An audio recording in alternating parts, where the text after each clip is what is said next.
Halo rekan, jumpa lagi di podcast Kan dengan Eko Agus Purnomo di sini.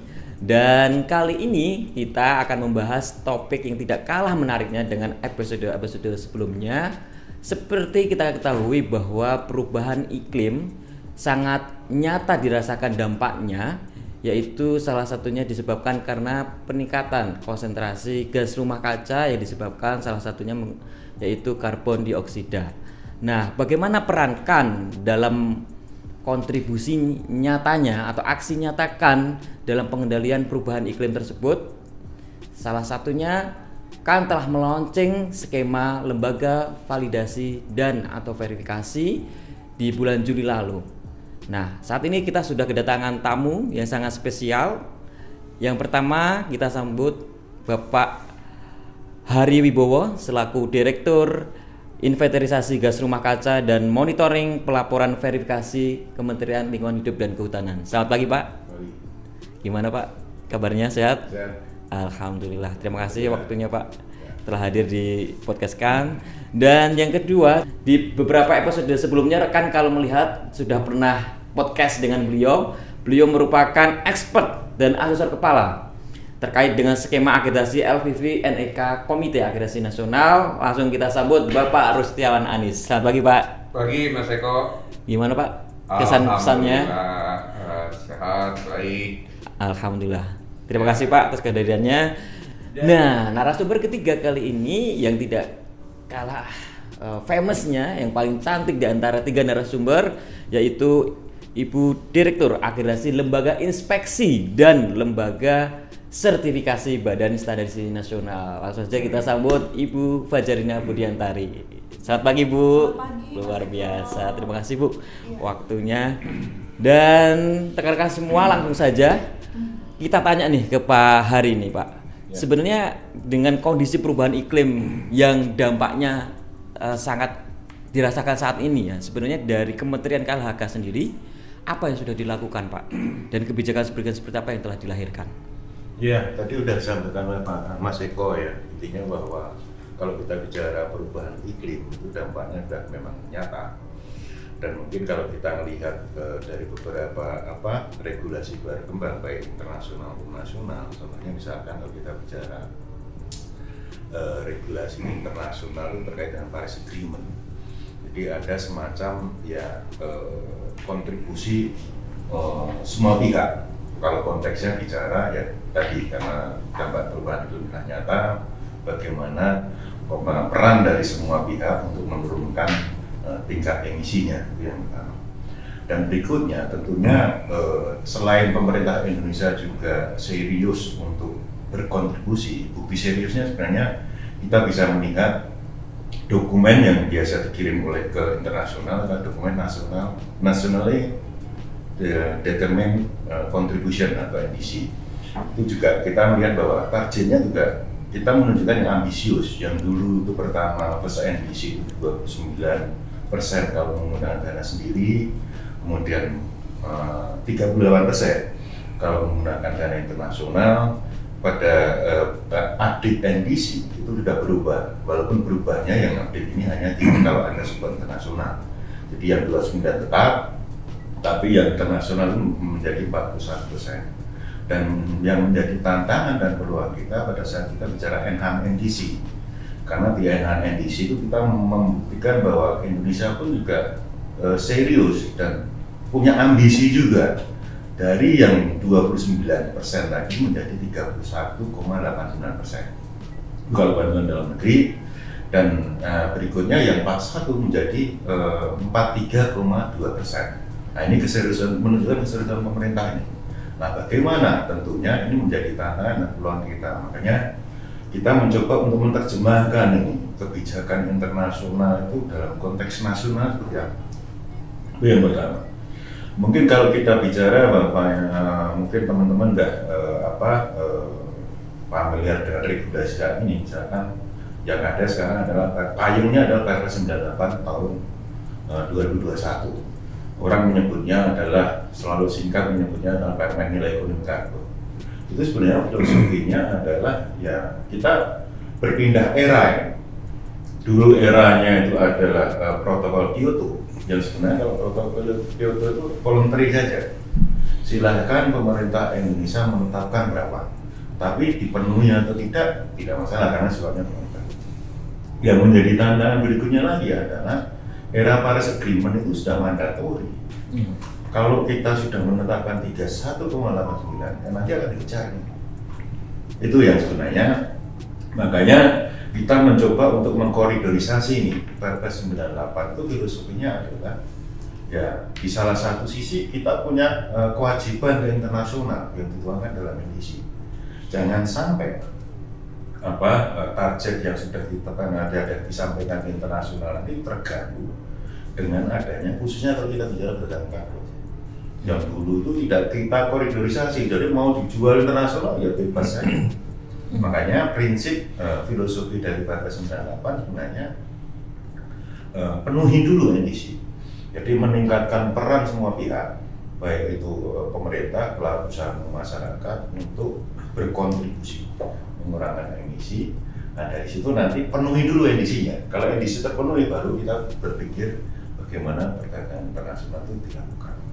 Makanya kalau kita mencoba untuk melihat penerjemahan kebijakan internasional ke nasional, kalau ada Paris Agreement sebenarnya kita juga sudah ada Undang-Undang 16 tahun 2016 meratifikasi, jadi kita sudah setuju untuk bisa mensukseskan juga Paris Agreement. Kemudian dari turunannya ada Perpres 98 yang sebenarnya ya tadi ya salah satu sisi mendorong semua pihak untuk supaya target ini terpenuhi, dan bagaimana mendorongnya diciptakanlah yang kita sebut sebagai penyelenggaraan indikator ekonomi karbon.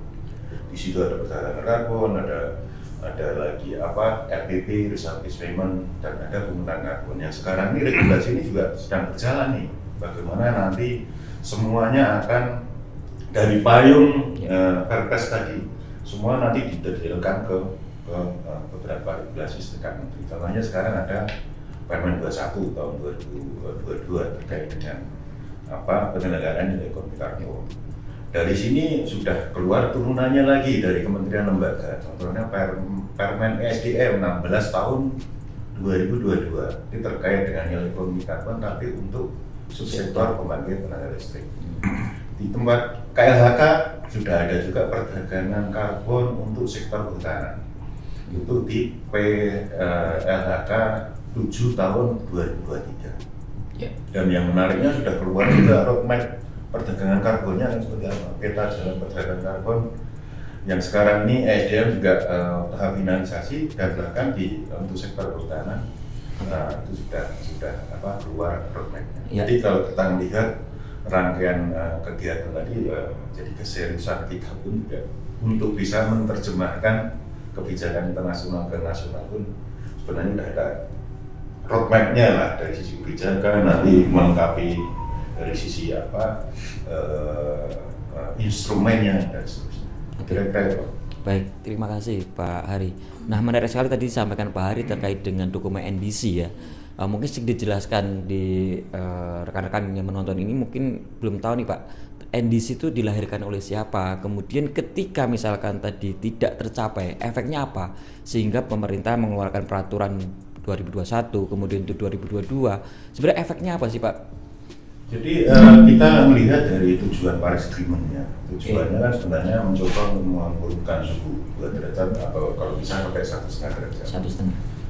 Untuk menuju situ, makanya sebenarnya ini ada forum UNFCCC, United Nations Framework on Climate Change ya, Conference of ya, itu.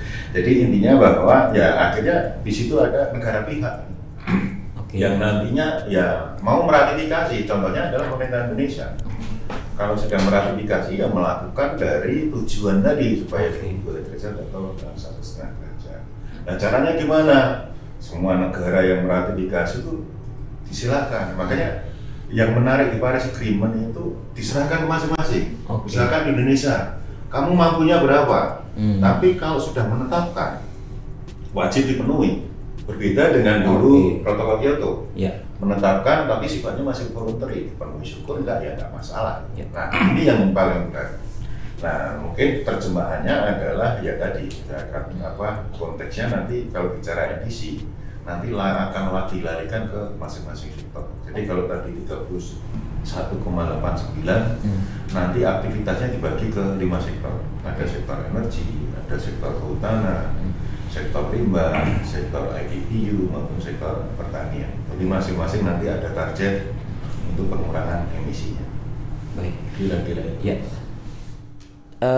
Dari 3189 target tadi Pak, kemudian selaku koordinator Bapak ya, dari energi dan sebagainya itu apakah ditentukan oleh Bapak sendiri selaku koordinator atau kemudian meminta pihak-pihak yang terkait tadi selaku sektornya masing-masing berapa mampunya? Ya, jadi ini pertama adalah KLHK sebagai kepala poin. Konteksnya kita bicara perubahan iklim.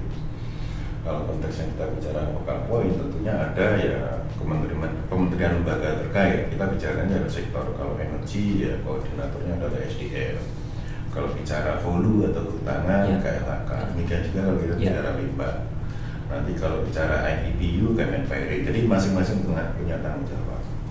Intinya adalah sebenarnya lebih ke arah ke mengkoordinasikan. Koordinasi dengan sektor terkait untuk menetapkan angka tadi. Jadi angka 31,89 itu memang hasil hitungan bareng-bareng. Energi juga, nanti lead-nya adalah SDM, mungkin anggotanya adalah kayak Kementerian Perhubungan, mungkin juga Kemenpari. Makanya ada istilah sekarang itu adalah friend of NDC. Jadi sektor-sektor yang nantinya memang tergabung dan mempunyai kewajiban kalau konteksnya kita bicara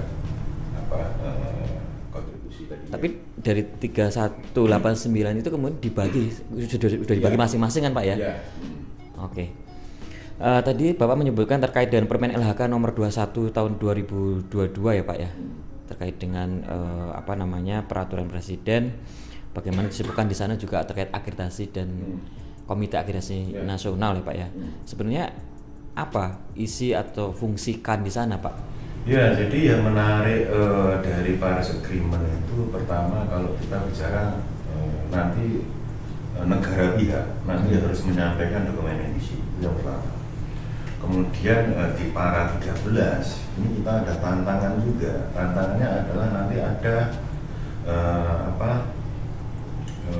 kerangka transparansi atau transparansi framework. Kalau bicara kerangka transparansi sebenarnya ada 4 komponen. Kenapa ada kerangka transparansi? Nanti ada semacam tracking progress terhadap capaian, karena nanti itu semua yang tadi negara itu menyampaikan NDC akan diagregat. Kalau sekarang seperti ini tercapai nggak sih tujuannya yang tadi 2 sampai 1,5 derajat Celcius. Makanya setiap tahun kalau ada UNFCCC yang biasanya nanti mungkin bulan ini ya akhir November sampai tanggal 12 Desember itu juga nantinya mesti yang paling dibahas adalah terkait dengan implementasi terhadap aksinya. Dan yang sering dibahas adalah ambisiusnya, target ambisius masing-masing negara. Itu yang sebenarnya kalau kita bicara dari sisi kerangka transparansi. Selain tadi tracking progress, nanti juga kita harus wajib melaporkan apa yang sudah kita perbuat itu ke internasional. Ada laporan Biennial Active Report atau sekarang Biennial BTR, Transparansi Report. Ada National Communication. Kalau BTR 2 tahun sekali, yang National Communication itu 4 tahun sekali. Inilah yang nantinya, makanya tadi kalau kita bicara kerangka transparansi adalah tracking progress, masing-masing nanti ngumpulin berapa, sekarang berapa, sudah mencapai enggak, terus melaporkan. Terus yang berikutnya, yang menarik adalah mungkin ada kaitannya dengan KAN adalah pada saat kita dimasukkan ke harus MRVable. Dan berikutnya yang keempat adalah nanti ada global stocktake. Jadi global stocktake itu yang ngumpulin nih semua laporan tadi, semua negara ini setelah mereka berkontribusi dalam pengurangan itu bisa mencapai tujuan nggak sih? Kalau enggak, makanya diharapkan ada target ambisius. Makanya Indonesia dari 29 tadi 31,89 ya menunjukkan keseriusan pemerintah kita. Nah, balik lagi ke KAN nih. Pada saat kita kerangka transparansi yang ada 4 tadi, tracking progress, harus melaporkan, harus MRV, global stocktake. ini nantinya menerjemahkan dalam konteks nasionalnya apa? Salah satunya kalau kita bicara kerangka transparansi, makanya di Perpres 98 ada bab terkait kerangka transparansi. Ya dibahas apa? MRV. Kemudian MRV itu karena konteksnya tadi ada bicara tracking progress, itu kita membahas satu sistem yang kita sebut sebagai sistem registrasi nasional. Izin Pak, MRV itu seperti apa ya? Maksudnya kegiatannya seperti apa? Ya, mungkin nanti kaitannya dengan peran dari KAN pada saat kita MRV itu, MRV sebenarnya measurement, reporting and verification, atau bagaimana mengukurnya, bagaimana nanti melaporkannya, dan bagaimana memverifikasikannya. Jadi intinya ya kita tidak sembarangan menyampaikan angka, tapi yang menjadi tantangan peluang kita adalah angka tadi harus terverifikasi. Nah ini perannya KAN, karena di pasal 40 tadi kami sampaikan bahwa di Permen 21 tahun 2022 terkait dengan NEC itu ada di pasal 40 itu ada semacam kriteria. Kriteria apa validator verifikasi apa harus pertama terakreditasi oleh KAN. Nah ini yang menarik, makanya diturunkan ke ada angka 10.3 nanti. Siap. Inilah. Baik, terima kasih Pak. Sekarang saya lanjut ke Pak Rustiawan Anis. Pak, tadi Pak Hari menyampaikan terkait dengan NDC ya, dan bagaimana mekanisme global dalam rangka bersama-sama menekan dan mencapai target ya 1 sampai 1,5 derajat ya, terkait dengan suhu bumi. Nah, kaitannya dengan tadi pelaporan secara global dan lain halnya dan turunannya, sebenarnya mekanisme penilaian karbon ini seperti apa Pak secara global? Ya, baik. Terima kasih Mas Eko. Menyambung apa yang disampaikan oleh Pak Hari, khususnya mengenai yang tadi transparansi dengan MRV, ya, bahwa penilaian yang kita sebut nanti ada inventarisasi, kemudian nanti melakukan pelaporan, ya, kemudian pelaporan itu ada pengukuran, kemudian ada proses verifikasi. Jadi itu satu kesatuan utuh bagaimana suatu kita sebut sebagai suatu pernyataan baik entitas di tingkat organisasi, kemudian diagregasikan pada tingkat negara, kemudian dilaporkan tadi menjadi satu kesatuan yang memang harus selalu ada pengukuran, kemudian ada proses verifikasi dan proses penilaian mengenai akurasi dari apa yang dilaporkan. Nah, mekanisme itu memang sudah disepakati, kemudian dilakukan, dan tentunya membutuhkan pihak-pihak penilai yang independen, ya. Oleh karenanya maka penilai independen itulah yang kita sebut kalau di dalam skema kita ini sebagai lembaga validasi ataupun verifikasi.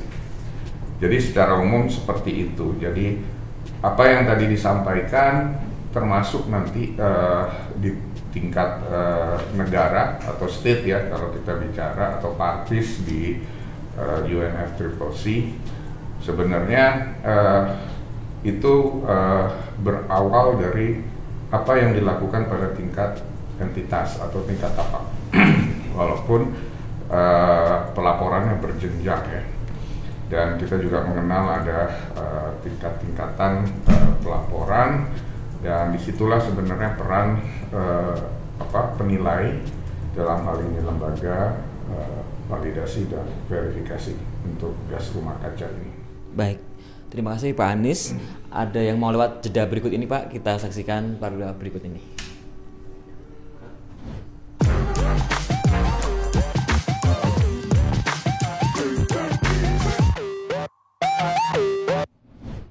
Halo rekan, jumpa lagi di podcast Kan. Tadi sudah didengarkan bersama, simak bersama bahwa kaitannya apa sih sebenarnya pentingnya dan aksi nyata dari Kementerian KLHK dan stakeholder terkait dalam upaya pengendalian emisi karbon. Dan tadi juga Pak Anies menyampaikan terkait dengan rekapitulasi data dari organisasi kemudian sampai ke tingkat global. Nah, tentunya dalam melakukan kegiatan semua ini ada namanya lembaga validasi dan atau verifikasi yang tadi juga sempat disinggung, yang kredibel, dengan kata lain harus terakreditasi oleh Komite Akreditasi Nasional.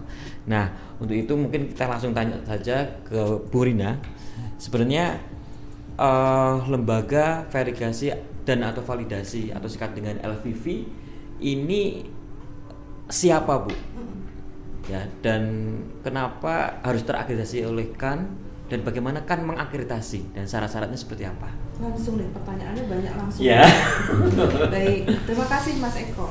Jadi lembaga validasi dan atau verifikasi ini adalah merupakan salah satu bentuk lembaga penilaian kesesuaian. Jadi kalau teman-teman tahu ada laboratorium, ada lembaga sertifikasi, ada lembaga inspeksi, ini adalah juga termasuk lembaga penilaian kesesuaian. Lembaga penilaian kesesuaian itu adalah lembaga yang melakukan penilaian kesesuaian, yaitu kegiatan untuk memastikan bahwa produk, proses, sistem, kemudian personil sesuai dengan persyaratan tertentu. LVV ini atau tadi saya singkatnya langsung LVV ya, lembaga validasi dan atau verifikasi ini adalah melakukan validasi dan atau verifikasi terhadap klaim yang diajukan oleh klien. Tadi Pak Hari Wibowo dan Pak Anies sudah menyampaikan bahwa ada klaim. Kalau LVV NEK berarti nanti ada klaim NEK yang diajukan oleh klien kepada LVV NEK untuk dipastikan bahwa nilai klaimnya itu benar atau salah gitu. Nanti ada opini dari LVV NEK. Kemudian LVV yang akan mengajukan akreditasi kepada KAN itu harus menerapkan beberapa standar dan persyaratan. Untuk standar ini antara lain standar SNI ISO IC 17029. Ini adalah persyaratan umum untuk lembaga validasi dan atau verifikasi. Kemudian ada standar ISO 14065 terkait gas rumah kaca atau GRK. Kemudian ada persyaratan ISO 14064-3 terkait intinya pernyataan GRK-nya. Nah, sebagai informasi juga ini Mas Eko dan teman-teman semua, bahwa di Komite Akreditasi Nasional kami memiliki beberapa skema akreditasi LVV. Jadi yang pertama adalah untuk sektor informasi lingkungan. Ini terdiri dari lingkup gas rumah kaca atau GRK tadi, kemudian ada ICAO Corsia, dan ini yang ketiga, skema regulasi nilai ekonomi karbon.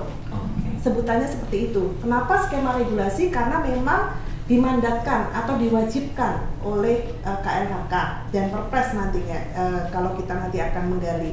Kemudian juga ada untuk LVV skema TKDN, tingkat komponen dalam negeri. Itu terkait LVV. Kemudian yang kedua, bagaimana mengajukan akreditasi ke KAN tadi pertanyaannya ya? Atau kenapa harus KAN ya? Ya, tadi Pak Hari sudah menyampaikan bahwa ini merupakan amanah dari Perpres nomor 98 tahun 2021, tepatnya tadi sudah disebutkan pasal 72, dan juga Permen LHK nomor 21 tahun 2022, tepatnya di pasal 40, secara jelas menyatakan bahwa LVV NEK ini harus diakreditasi oleh Komite Akreditasi Nasional. Jadi klaim yang diajukan oleh klien atau biasa disebut proponen itu harus dicek oleh LVV. Klaimnya itu bagaimana, harus dipastikan oleh LVV. Baru nanti masuk ke SLM dari KLHK ini. Nah, kemudian persyaratan akreditasinya tadi saya sudah menyebutkan beberapa standar yang harus diacu, termasuk tadi Pak Hari juga menyebutkan ada persyaratan khusus di Komite Akreditasi Nasional KANK 10.03. Persyaratan khusus untuk LVV skema regulasi NEK yang ingin mengajukan akreditasi kepada KAN. Kemudian tentu saja yang kedua harus mengisi formulir-formulir permohonan yang ada melalui aplikasi online KAN di layanan .bsn.go.id. Kemudian juga ada mempunyai kompetensi yang spesifik yang sudah dipersyaratkan. Kemudian juga harus memiliki pengalaman melakukan validasi dan atau verifikasi untuk lingkup GRK-nya. ada yang spesial ini juga. Jadi ketika LVV NEK sebelumnya itu sudah diakreditasi sebagai LVV untuk lingkup GRK. Nah, kemudian LVV itu ingin mengajukan lingkup NEK di kegiatan dan sektor yang sama atau berkesesuaian dengan lingkup GRK sebelumnya, itu maka kunjungan pengawasan ataupun witness dilakukan maksimal 18 bulan sejak keputusan akreditasi. Jadi asesmen penyaksian ataupun witnessnya itu dilakukan maksimal 18 bulan sejak keputusan akreditasi. Tapi kalau LVV NEK sebelumnya belum pernah terakreditasi sebagai LVV lingkup GRK, maka witness atau asesmen penyaksian ini harus dilakukan sebelum keputusan akreditasi. Jadi catatan saya, asesmen penyaksian atau witness ya, Mas Eko, bukan asesmen. Kalau asesmennya seperti biasa, asesmen office-nya. Itu mungkin dari saya, Mas Eko. Untuk mendukung kegiatan tadi ya Bu ya, ada mekanisme yang disampaikan. Saat ini klien sudah berapa Bu ya? Iya. Klien saat ini Komite Akreditasi Nasional sudah mengakreditasi 4 LVV untuk skema regulasi nilai ekonomi karbon, ada 4. Yang pertama PT Mutu Agung Lestari, kedua PT TUF Renan Indonesia, yang ketiga PT TUF Not Indonesia, dan yang keempat PT Sukovindo.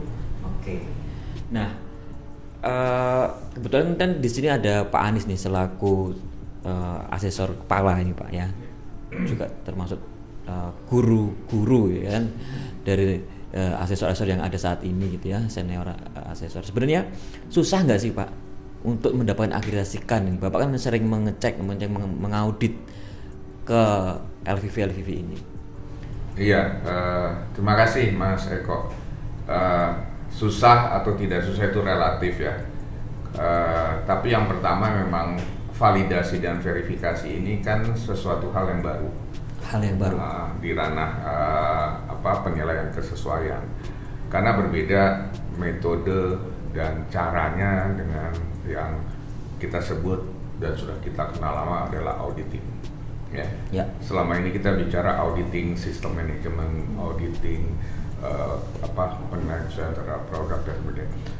Karena secara persyaratan level 1 untuk persyaratan akreditasi ini muncul standar baru ISO IC 1729 khusus untuk validasi dan verifikasi informasi, dan itu baru terbit tahun 2019. Sehingga dia menjadi hal yang berbeda dengan auditing ya. Nah itu yang memang saat ini dan saat awal itu challenge bagi teman-teman di lembaga-lembaga sertifikasi yang sudah accredited untuk skema yang lain, khususnya skema sistem, produk maupun inspeksi, karena belajar yang baru ya, dan itu merubah mindset yang sebenarnya hanya auditing sekarang menjadi verifikasi dan validasi.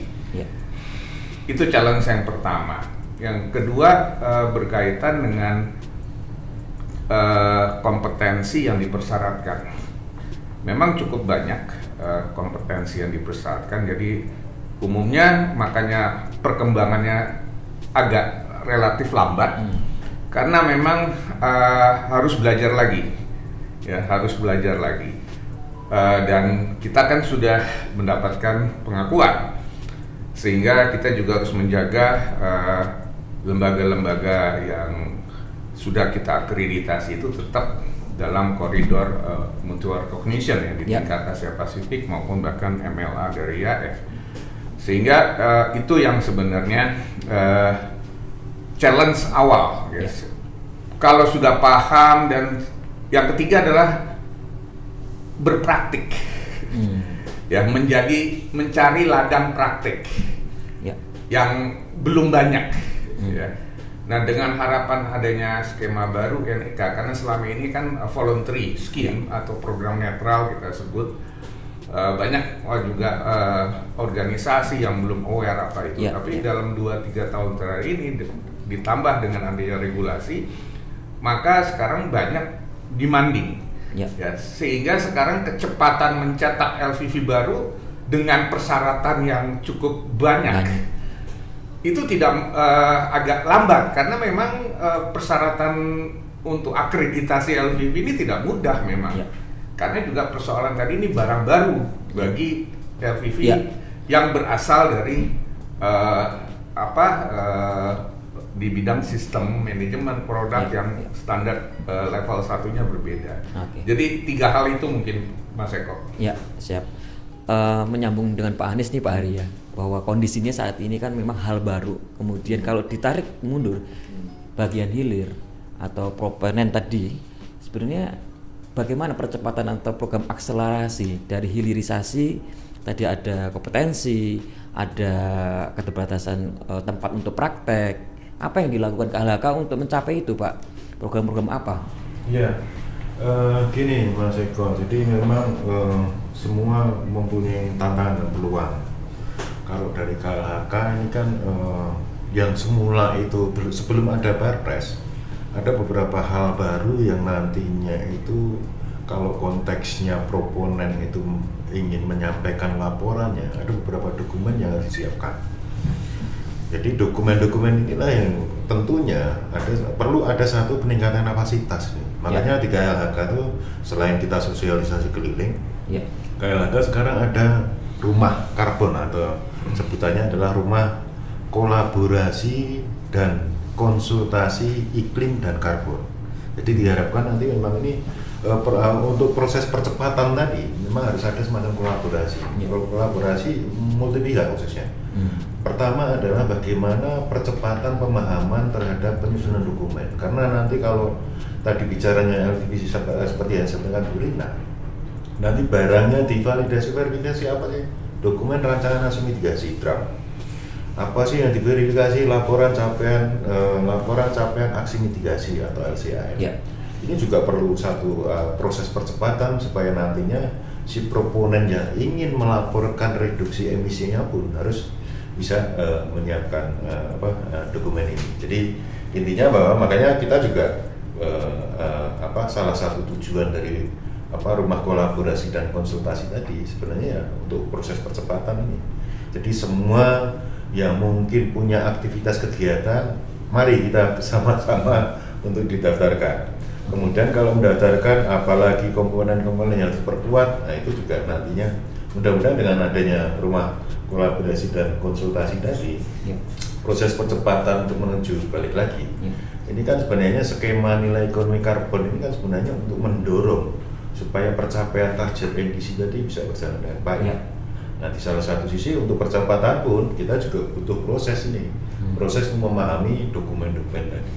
Jadi ini memang sangat menarik, apalagi ini ada semacam kerjasama dengan KAN. Bagaimana nanti semua ini data yang dihasilkan pun kalau konteksnya kita masuk ke nilai ekonomi karbon, apalagi nanti masuk di perdagangan karbon, ya data yang hasilkan memang ya data yang kredibel. Jadi punya penjaminan mutu dan integritas lah terhadap nilai karbon yang nantinya dituangkan dalam bentuk SPE atau sertifikat pengurangan. Oke, menarik sekali tadi Bapak menyampaikan terkait dengan rumah kolaborasi Pak dan konsultasi, dan tentunya tadi Bapak juga menyampaikan terkait dengan perdagangan karbon. Nah sebenarnya karbon ini kan tidak terlihat ya Pak, tapi bisa diperdagangkan. Nah setelah program berikut ini kita akan bahas itu Pak. Jangan kemana-mana, tetap di podcast K.